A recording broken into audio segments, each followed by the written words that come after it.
How are you? I'm Kevin Kenny. Welcome to a brand new edition of the Build series. Very excited to talk again to our guests today. They are the owners of 8 top 10 Billboard dance chart hits, 3 number ones. They're saying wow in the back. They're a loud bunch. It's going to be fun today on Build. And their brand new song, What Would You Do for Love, is out and available everywhere now. Please, let's give a warm Build welcome, everybody, to Nervo.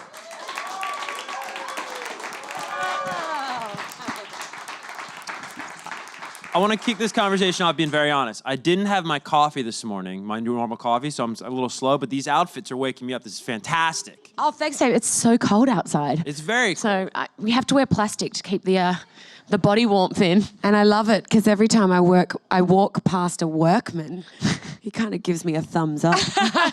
You just try to get on the action. Hey, give me that over here. I'll show you that. Yeah, they love it. I'm like, yeah, man. You'd fit right in. Actually, we saw a really cool bright yellow one this morning. And I was like, damn, I want it in yellow. I want his outfit. You guys look amazing, of course, and it's great to have you back in New York. We talked last fall, literally, I think this week, so maybe this is like an annual thing. We'll do it next year and the year after. It'll be like our little Thanksgiving. We have a chat about the music. But last fall was crazy. It was like 4 releases back-to-back, the way it all worked out. It wasn't planned that way, if I remember. It was just everybody wanted to release their stuff. Sophie Tucker wanted to drop that thing. I think Dubs and you had a song. Yes. You had your own song. How does this fall compare to that hectic schedule last year? it's funny, you know, sorry, I've got something in my eye, so if it's watering, I'm not crying.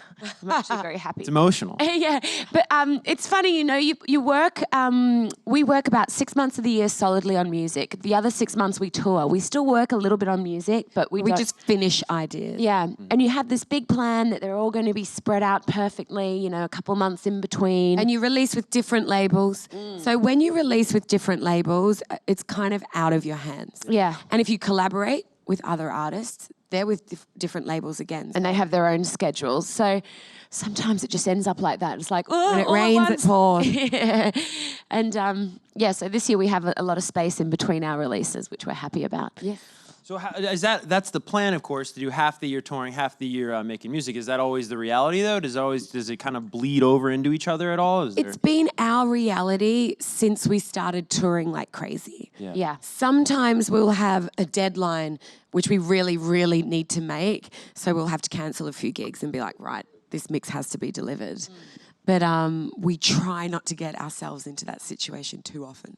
Is it a matter of you're touring and that's where the ideas are generated, or is it like you don't even think about new music until you're off the road and you're back? No. We're always thinking about new music. We're always doing little bits and bobs, but you know, when you're touring, like you need to sleep. You know, you're traveling and you're just not in the right headspace to really do a lot of music. But we write well under intensive scenarios, I would say. Pressure, yeah. Yeah, we'll go to Nashville for a week and jam out a lot of records. Then we'll take another week off in London, jam out another new record. Yeah. Week load of records. And then what we'll do is we'll sit with them, and the good ones will rise to the top. So then we concentrate on right. You got to take some time away from the work, right? Yeah. You get too into it. Yeah, exactly. Because we always think that whatever we're writing that day is the best thing we've ever written. Yeah. But often it's not. Now, you talk about these intensive deadlines. Have you always been like that? Like in school, would you just like study the night before the test? Unfortunately, I never got over the high school cram stage. I think I like the pressure or something. Pressure just makes us work. Yeah. I know you love New York City. It's like your favorite place on earth. It is. I know you're good memory. You love London. You like New York, but you do right. love London. But I was going to ask you, what are you going to do in New York? But do I have this right? Your itinerary. I was looking at it. Tomorrow you're in Chicago? Correct. Chicago, then Scottsdale, then Hong Kong for Halloween. Then Manila, then the Philippines, then back to London. LA. Oh, LA. Okay. And then we've got EDC in Orlando. It's a big festival. And then straight back to, then Atlantic City, and then London. She's how I remember that. I have no idea. So, I mean, like, do you ever you got to get tired, right? Is this just this is the life you love, the trend setting, or the jet setting, I should say, where you're just in a different city every night? Do you ever want to just press pause and just...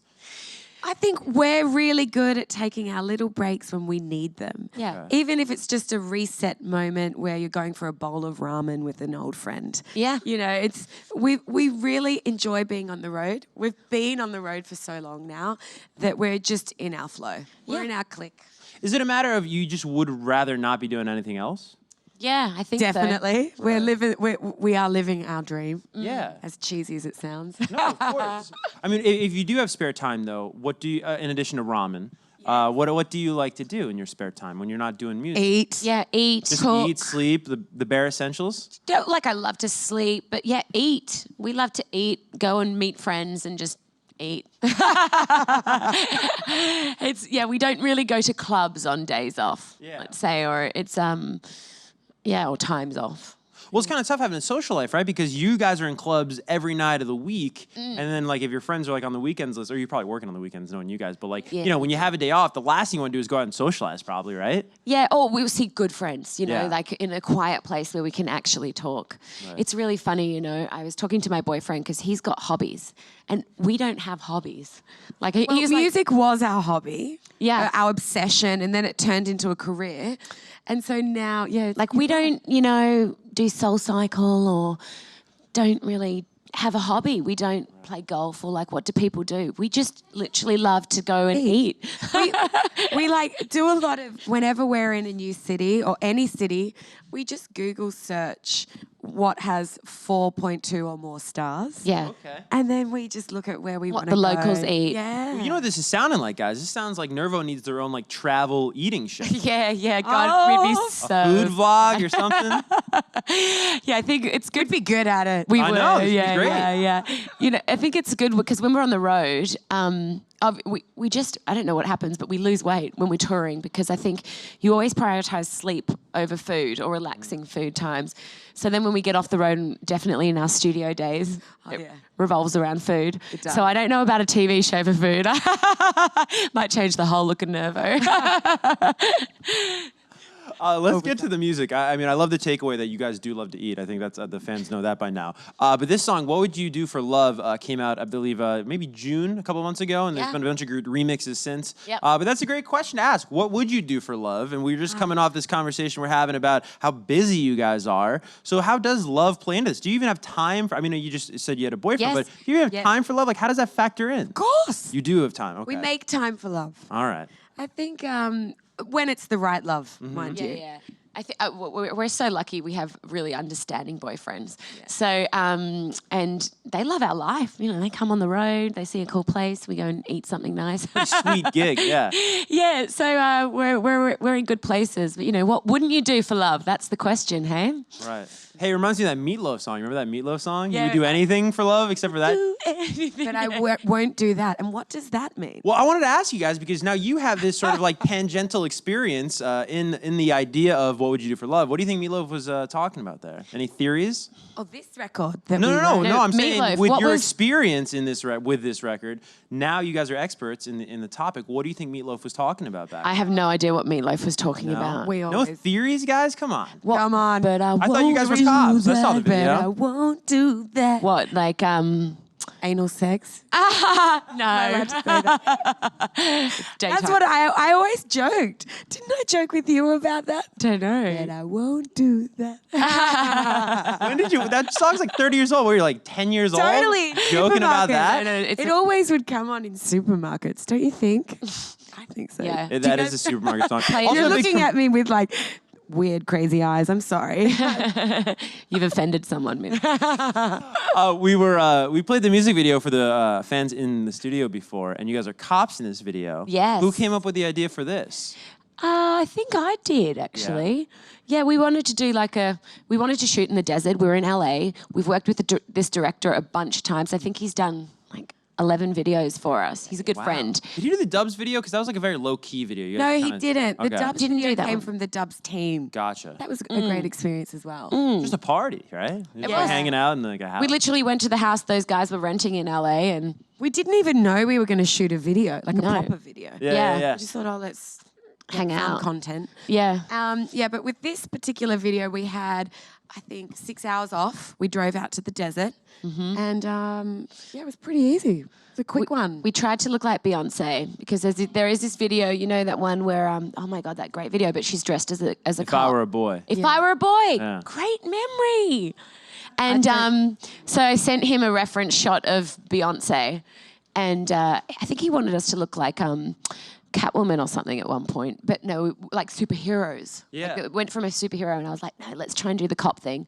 So yeah. Well, hey, am I reading too much into this video? It seems like there's a message of empathy here, right? Where like, here's this criminal, but remember that we were all kids one day. Correct. And who were they? They let him off. We were buddies when we were friends, and we're cops, and we catch him, robbing a store, and then in the end, what would you do for love? You'd let your old buddy go.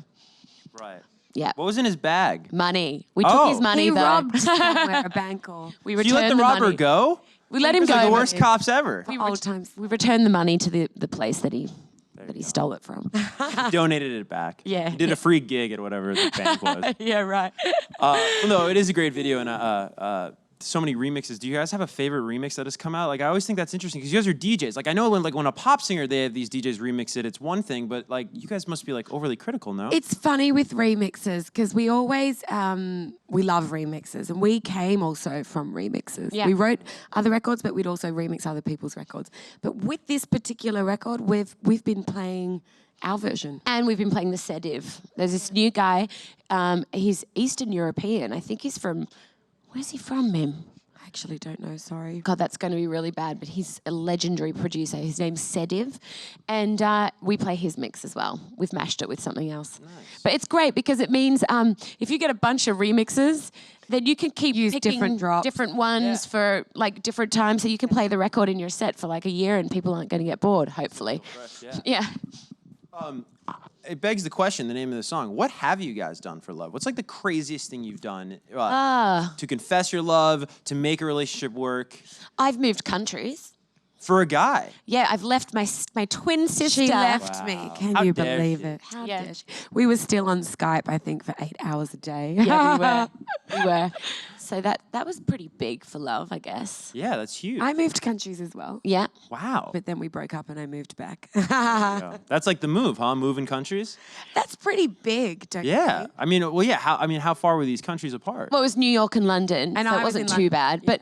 But we worked together. Our lives were very intertwined. So Yeah. to move to New York was a big thing because In the end, it wasn't so bad. no, it was Because great. I would work in the studio for my 6, 7, 8, 9 hours, and then Liv would wake up, and then she'd carry take on and do over. the night shift. Yeah. And then by the time I woke up, she's done loads of work and Yeah, we had a 24-hour very- operation going. productive And I also went on a family holiday with an ex-boyfriend, with their family. with his crazy family, and that was big. Oh, for so love. that was a big undertaking because of how crazy his family was. Yeah.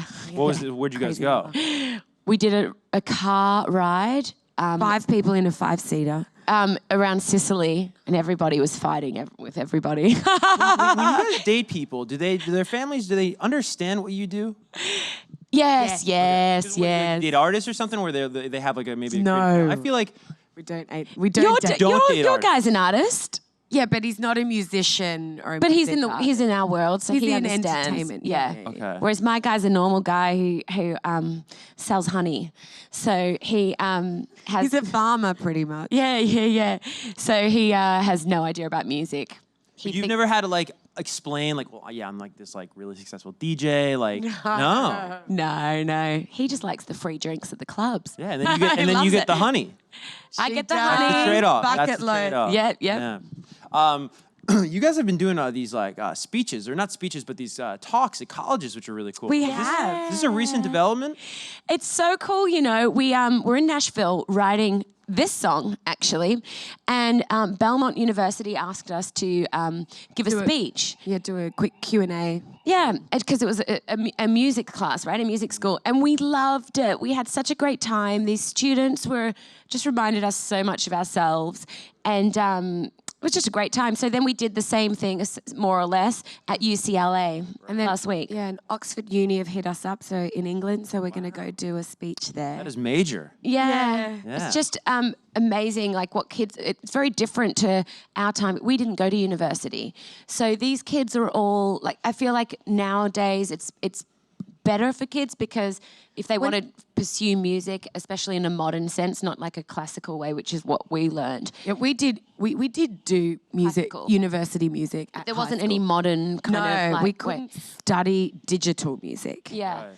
But these Now you kids, can. Yeah, these kids are it's almost like they're looking at a huge menu and they don't know what to order. You know, like when you go into a deli and it's like, well, do I want the Reuben or do I want the matzo ball or do I want the chili or like, what do I want? You know, Going Reuben out of those. Yeah, I love a Reuben. Good Reuben. And I think these kids at these universities are just like, what do I do? There's so much to choose from. They're And they're passionate and they're excited and they're talented.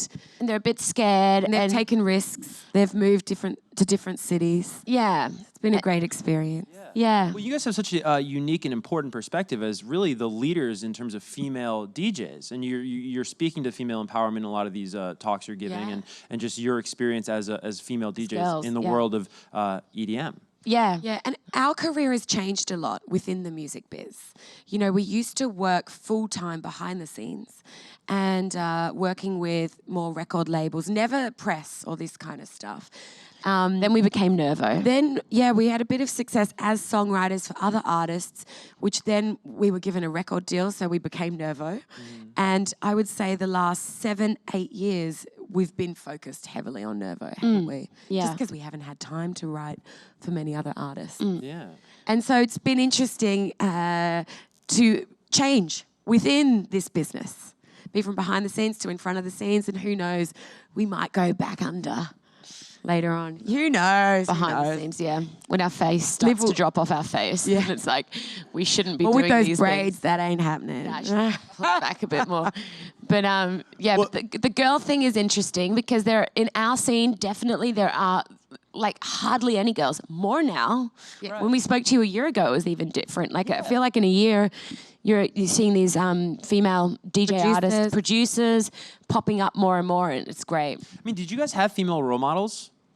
We did. Like to us, there were females around. Like there's this wicked chick in the UK called Annie Mac. Yeah. She's a tastemaker DJ, and we really looked up to her. You know, she was breaking BBC Radio record- 1. Correct. Totally. Yeah. And, you know, she's a girl and funky and cool. Strong. And We also have a few, I would say, mentors in the biz, and 2 of them are women. Amy Thompson, right? Is one. Amy Thompson. Shout out to Amy. Yeah. She's amazing. And she has managed a lot of really big artists. How did you know that, by the way? I know everything. Wow. Yeah. You do. Did we tell you that in another interview? We did, didn't we? Did we? I can't tell my secret. We're repeating And ourselves. so Amy has been in the biz for a long time.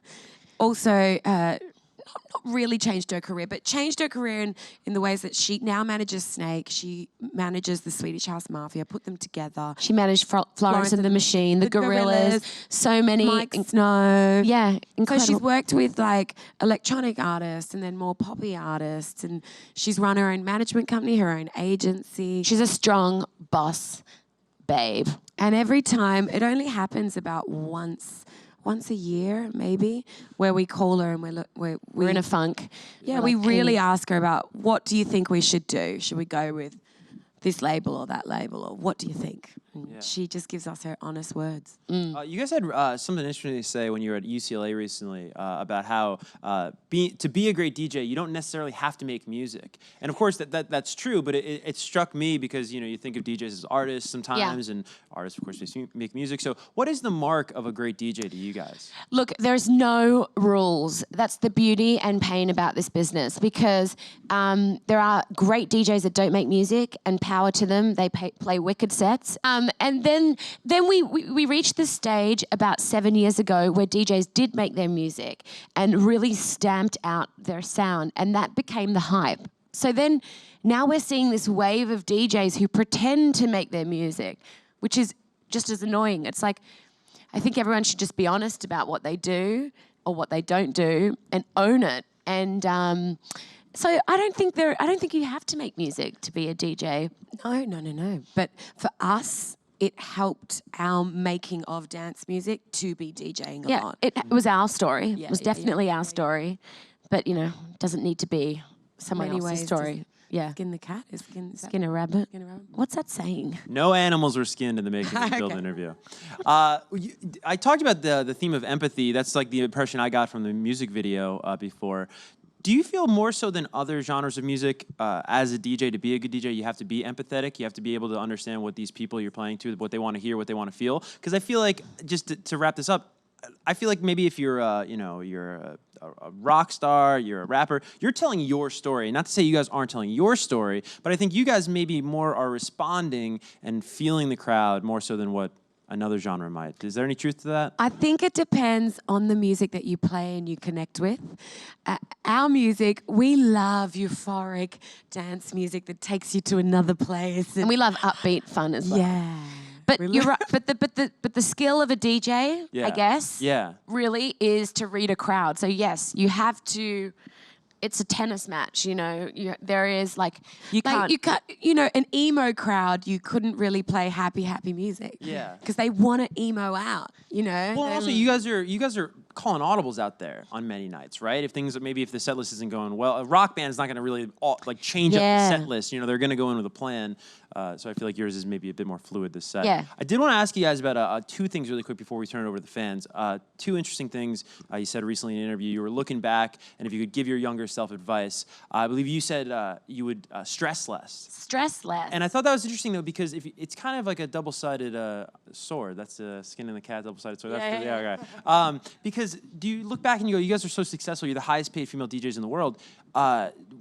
Maybe all that stress paid off. Maybe if you didn't take it so seriously, now it's so easy to say, right? I shouldn't have stressed, but you're right. Maybe the stress led to focus and led to they do say some pressure is good for you. Some people flight, some people, what's that, flight or fly? What's it? Flight or fight? Come on. Fight or flight. Fight or flight. Fight or flight or something, So yes, I do Sayings aren't our thing, God, clearly. they're not our thing. I need more It's too early. Yeah, we're DJs. We work at night, guys. This is really weird for us. But so I think a bit of pressure is always good. Sure, it pushes you to do better. But we were miserable in our because things weren't working as quickly as what we wanted to. I think that's just our personality. Yeah, we're very impatient people, probably. Yeah, it's a hustler. I remember the last time you just go fast. The last time we spoke, we were doing the interview, and you're like, "Do we have 10 minutes?" And then you were recording your radio show, right next to us, and I was like, "What is going on right here?" But it's multitask. It was probably due an hour before our interview. We're like, ugh. Yeah, we like staying busy. Our mum has this saying, if you need a job done, give it to a busy girl. Because busy people get a lot of stuff done, don't you think? Yeah. Well, you guys are examples of that. Well, yeah. We like to be busy. We do like to be busy. But yeah, look, we were stressed at the beginning. And so I look back at that time and I'm like, we weren't very happy. We're really happy now. I think also what was a real reality check with us is we were becoming successful on paper as writers and producers for other artists. We'd had number ones. We'd written with all major pop stars like Miley Cyrus, Pussycat Dolls, Kylie Minogue. We'd done Kesha, the pop world.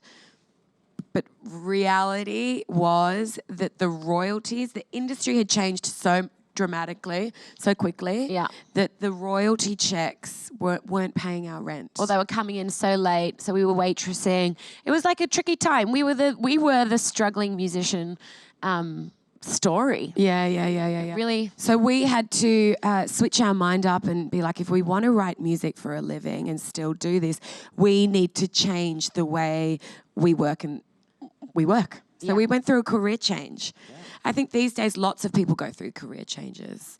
So it's humbling. It's really good. Yeah, you got to adapt, and you guys certainly have. Yeah. Great success. All right, let's get to our first studio audience question. I believe it's going to come from our friend over on the green couch. Okay. Hi, you guys look fantastic. Oh, your outfit. Sweet. My question is, growing up as twins, did you perform together, or did you find the collaboration later in your life? We were at school. We were separated, so the school made sure that we never did our classes together. But we did do music classes together because that was an elective and small. Yeah, because the small, the more specialized the class was, then there were less kids. So we always ended up being in the same music classes. And then, we played piano at home and we, used to like to jam together. It was always us two, wasn't it? I mean, we got on well. There's 4 kids in our family and we just had a closer special jam. bond. Yeah, we did. Yeah, we're just best buddies. Yeah. Great question. Thank you very much. Second question will come from right over here. Hi. You guys have such a distinct style, which is really cool. And I'm curious, how did you find it growing up? We've always liked to look, I think it's being twins, we like to look a little different. From each other. Yeah, also because our mother, love you, Mum, she used to dress us up in the exact same clothes. Maybe that pushed our individuality a little. Yeah. So thank you, Mum. Yeah, true. Maybe, yeah. Mum's pretty cool. Like, Mum wears funky glasses. And Yeah. she's quite arty, isn't Yeah. she? And I think you're like your tribe is your vibe kind of thing. Like Mim will do something fun with her hair, and then I'll feel boring, so I'll need to do something needs fun with to my up hair. it. And then Mim will wear cool shoes, and I'll be like, whoa, I need to like pick up my sneaker game. So I think we just like Build off each other. inadvertently push each other to now look like freaks. Not that freaky, but yeah, maybe that's got a bit to do with it. All right, thank you for the question. We've got time for one final one. It'll come from right front row. Hi. So when you're writing songs, how do you try to combat writer's block? Well, because there's two of us, we're lucky. You just have to the best way we explain it is just keep throwing stuff to the desk and see what sticks.